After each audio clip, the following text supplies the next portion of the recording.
the Hindu side and has authenticated the ASI survey report and said that the religious structure of the land is a temple, not a mosque.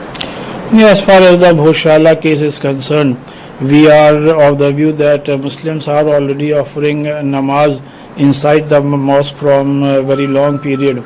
And as far as the High Court judgment is concerned, we will definitely contest this case before the Supreme Court. And we are more than confident that we will get justice, inshallah, from the Supreme Court. Pronouncing its order, High Court has also made it a precedent in this issue.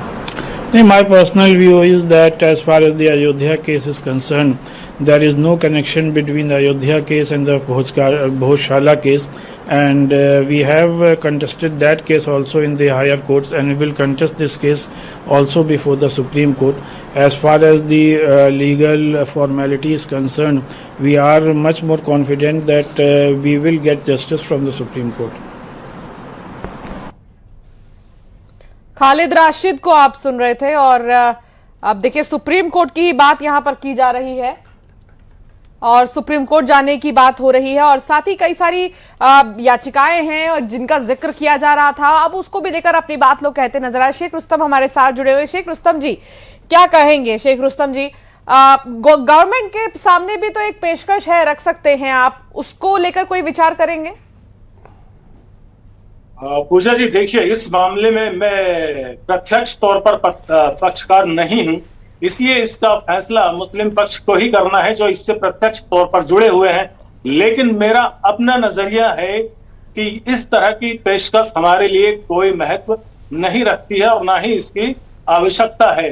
ये देखिए, इस पर यह भी कहा जा रहा है कि बिल्कुल जिस तरह से अयोध्या और बाबरी मस्जिद का ये फैसला था, तो ये इसमें बिल्कुल समानता तो है, एक ही तरह का ये लगभग फैसला है और इसमें आप ये देखेंगे कि एक नई तरह की कहानी लिखी जा रही है कि अगर कोई ऐसा कानून हमारे मुल्क में मौजूद है जो पुराने विवादों को समाप्त कर सकता है और एक सद्भावना की नई शुरुआत कर सकता है, उससे भी चुनौती दी जा रही है। और उसी का ये नतीजा है कि एक के बाद एक इस तरह के प्रकरण सामने आते जा रहे हैं और ये पहल मुसलमानों की तरफ से नहीं हो रही है, ये पहल हमारे देश के बहुसंख्यक भाई बहनों के कुछ लोगों की तरफ से हो रही है जो संभवतः सद्भावना देखना नहीं चाहते, अमन पसंद नहीं है वो लोग, इसलिए इस तरीके के मामले सामने आते हैं। इस मामले पर आरएसएस प्रमुख मोहन भागवत जी भी अपनी राय जाहिर कर चुके हैं। ठीक, तो मैं नहीं समझता कि इस तरह के और भी कोई प्रकरण सामने आने चाहिए, लेकिन अभी भी देश में कई इस तरीके के मामले चल रहे हैं और इस तरह की परिस्थितियां देश के सामने आ सकती है या मुसलमानों को उसका सामना करना ही पड़ेगा।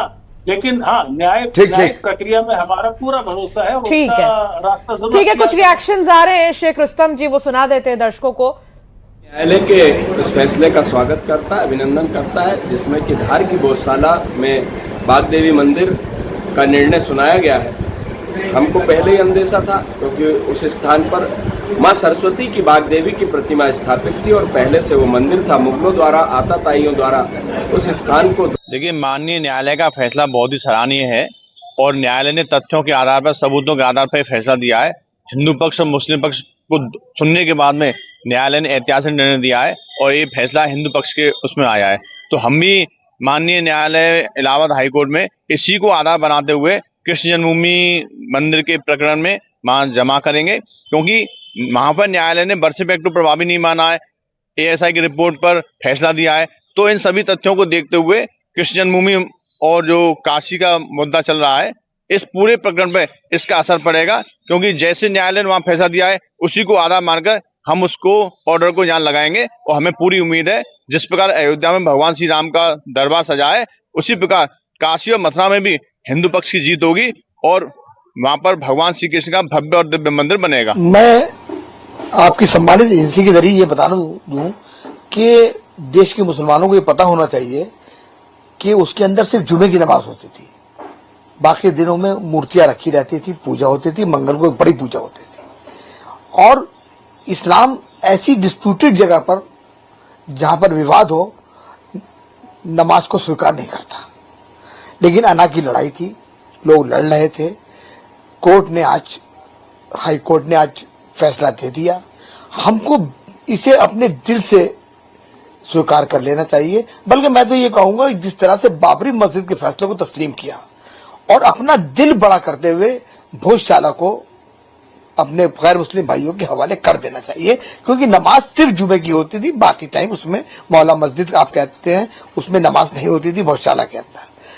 दूसरी बात मैं ये अपील करूंगा देश के तमाम और प्रदेश के मध्य प्रदेश की और धार के मुसलमानों से कि सियासी लोगों के, सांप्रदायिक लोगों के, देश के दुश्मन के बहकावे में ना आए, अपने शहर में, अपने प्रदेश में, अपने देश में अमन भाईचारा मोहब्बत कायम रखें।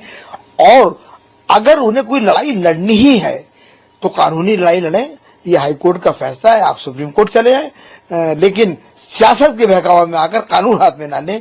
मेरी तमाम लोगों से ये अपील है, देश मोहब्बत अमन भाईचारे का गहवारा है, हमें उसे कायम रखना है। वो ये भी है मुस्लिम पक्ष को नमाज के लिए धार जिले में अलग जमीन देने के लिए सरकार से संपर्क करने की छूट। जी हाँ, मैं बहुत अच्छी बात कही कि मैं देशवासियों को ये भी बता दूं कि हाईकोर्ट ने खाली उसे मंदिर ही करार नहीं दिया है, बल्कि मुसलमानों को दूसरी जगह के ऊपर मस्जिद बनाने की परमिशन दी है और जगह दी है।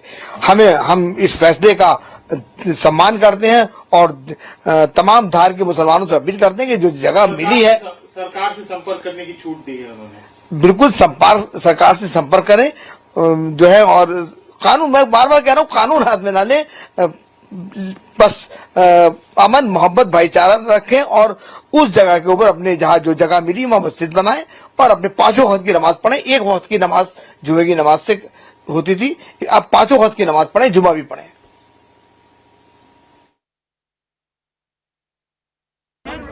आपकी आंखों में आंसू क्यों है? आंसू के पीछे ये भैया भाई साहब ये बहुत खुशी के आंसू है, और इसलिए है क्योंकि हमने ये माहौल बचपन से देखा है। मैं छोटी सी थी, मैं